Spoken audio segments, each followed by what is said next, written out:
शिक्षा विभाग ने जो कैलेंडर जारी किया है, हमें लगता है कि इसका कोई ज़रूरत नहीं था। पिछले साल भी इन लोगों ने कैलेंडर में बदलाव किया था। बिल्कुल बिल्कुल जी।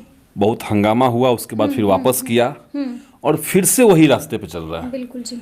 तो ये तो कतई मेरे ख्याल से सरकार का ये तो फैसला नहीं है, चंद अधिकारियों का फैसला है। और ये अधिकारी जो हैं, शिक्षा विभाग के जो अधिकारी हैं, ये सिर्फ मौजूदा सरकार को इस तरह के चीजों को करके बदनाम करवाने के लिए कर रहे हैं। बदनाम करवाने के लिए निश्चित तौर से जी।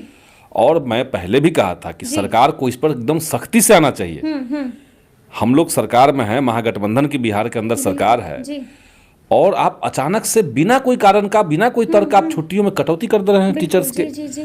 आप करेंगे छठ पे छुट्टी कम हो जाएगी, रक्षाबंधन में छुट्टी नहीं होगी, जन्माष्टमी में छुट्टी नहीं होगी, तो इससे आप हासिल क्या कर लेंगे? बिल्कुल जी।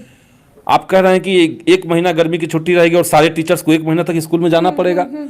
तो जब बच्चों की छुट्टी, स्कूल की छुट्टी गर्मी में इसीलिए होती है ताकि लू का मौसम होता है, लोगों की तबीयत खराब होती है, तो चलिए उस समय स्कूल बंद रहेंगे, बच्चे नहीं आएंगे, लेकिन टीचर्स को आना पड़ेगा वहां पे, क्योंकि हमको दिखाना है भाई कि हम सख्त हैं, हम काम कर रहे हैं। ये जो पूरा अप्रोच है, ये जो सिंघम स्टाइल बना लिया है के पाठक ने, इसके ऊपर लगाम लगना चाहिए। मैंने पहले भी कहा है कि ये 2 काम अच्छा करते हैं लेकिन 10 काम खराब करते हैं। लगाम लगाया जाना चाहिए और जिन लोगों ने भी ये कैलेंडर जारी किया है, सरकार को हस्तक्षेप करके इसको तुरंत ठीक कर देना चाहिए। लेकिन मुझे लगता है कि जिन हिंदू त्योहारों में छुट्टियों की कटौती की गई है, उसको सरकार एक बार देख ले कि क्या वो छुट्टियों का, जैसे आप राखी में आपने स्कूल खोल दिया, पिछली बार भी आपने किया, रक्षाबंधन के समय स्कूल खोल दिया, कितने बच्चे आए पढ़ने? बिल्कुल जी। तो जब स्टूडेंट्स ही नहीं आएंगे, पूरे बिहार में लोग राखी मना रहे हैं, लोग भाई अपने बहन के यहाँ, बहन अपने भाई के यहाँ, सब जाकर के लोग राखी मनवा रहे हैं, वैसे में आप कह देंगे कि स्कूल सबको आना है,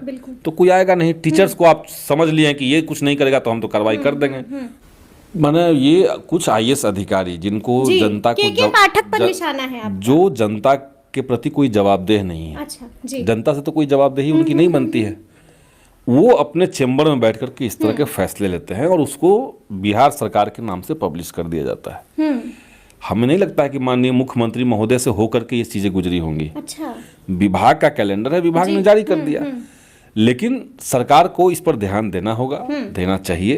एक तो ये कहेंगे, तो ये एकदम पागलपन भरा, सनकी भरा फैसला है शिक्षा विभाग का, के पाठक का। इस पर तत्काल रोक लगानी चाहिए, इसको वापस लेना। अच्छा, अब तो लोग इस तरह का चीजें, इस तरह का माहौल बन जाता है। आप अगर टीचर्स को जाकर के गाली गलौज कर दें कहीं पे, तो आप चर्चित हो गए। चर्चित हो जाना ही माने आपका नाम फैल गया सब जगह पे।